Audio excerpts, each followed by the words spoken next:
Hello friends, welcome to நிறைய kitchen. 4 பொருளை வச்சு சூப்பரான ஒரு குழம்பு ரெடி பண்ணியிருக்கேன். டேஸ்ட்டு அவ்வளோ அருமையாக இருக்கும்.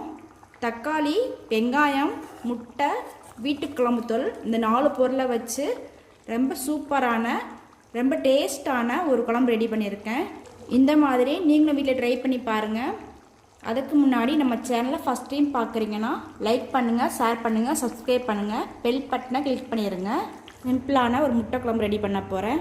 குழம்பு ரெடி பண்ணுறதுக்கு ஒரு பாத்திரம் வச்சுருக்கேன். கடலெண்ணெய் சேர்த்துருக்கேன்.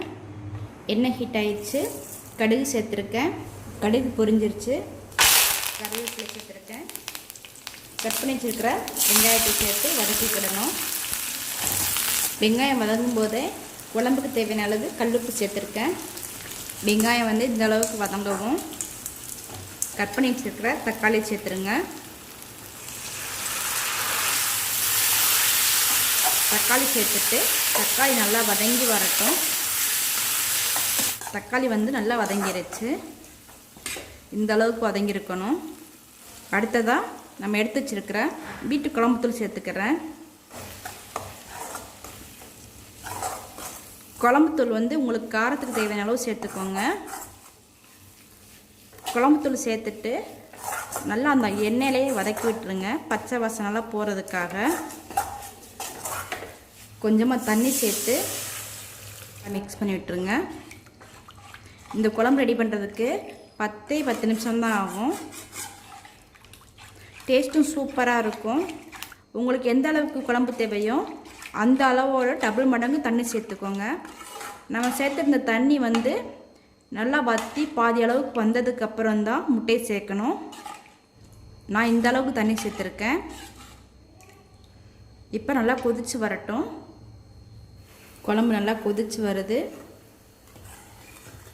இந்த குழம்புல நம்ம தக்காளி, வெங்காயம், வீட்டு குழம்புத்தூள் மட்டும்தான் சேர்த்துருக்கோம். வேறு எக்ஸ்ட்ரா எதுவுமே சேர்க்கலை. குழம்பு நல்லா கொதித்து பாதி அளவுக்கு வந்துருச்சு. இப்போ முட்டையை உடச்சி ஊற்றிக்கிடணும். குழம்பு கொதிச்சுக்கிட்டு இருக்கும்போதே முட்டையை உடச்சி ஊற்றுங்க. நான் 4 முட்டை எடுத்திருக்கேன். உங்களுக்கு எந்த அளவுக்கு தேவையோ அந்த அளவுக்கு எடுத்துக்கோங்க. 4 சைடும் 4 முட்டையை ஊற்றிடுங்க. 4 முட்டையுமே ஊற்றிட்டேன். முட்டையை ஊற்றி உடனே கிண்டி விட்டுறாதீங்க. அப்படியே இருக்கட்டும். அடுப்பை சிம்மில் வச்சுருங்க. முட்டையை உடச்சி ஊற்றிட்டு அடுப்பு சிம்மில் வச்சுருங்க. இந்த மாதிரி மேலே பபுள்ஸாக வரும். முட்டையிலேருந்து இந்த மாதிரி வந்துருச்சுன்னா அடிப்பக்கம் வெந்துருச்சு. அதுக்கப்புறம்தான் நீங்கள் கரண்டியை வச்சு மெதுவாக திருப்பி விடுங்க. முட்டையை உடச்சி ஊற்றின உடனே கிண்டி விட்டிங்கன்னா முட்டை கலங்கி போயிடும். இந்த மாதிரி முழு முட்டையாக கிடைக்காது. லைட்டாக கிண்டி விட்டுருங்க.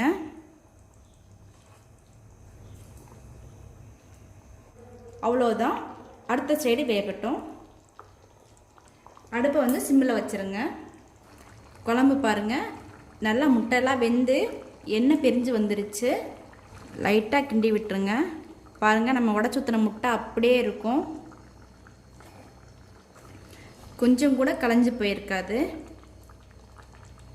இந்த குழம்புக்கு கூட்டு பொரியல் எதுவுமே தேவை இருக்காது. இதில் உள்ள கிரேவியை வச்சு முட்டையை வச்சு சாப்பிட்டுக்கலாம். டேஸ்ட்டு சூப்பராக இருக்கும். நீங்களும் இந்த மாதிரி வீட்டில் ட்ரை பண்ணி பாருங்கள்.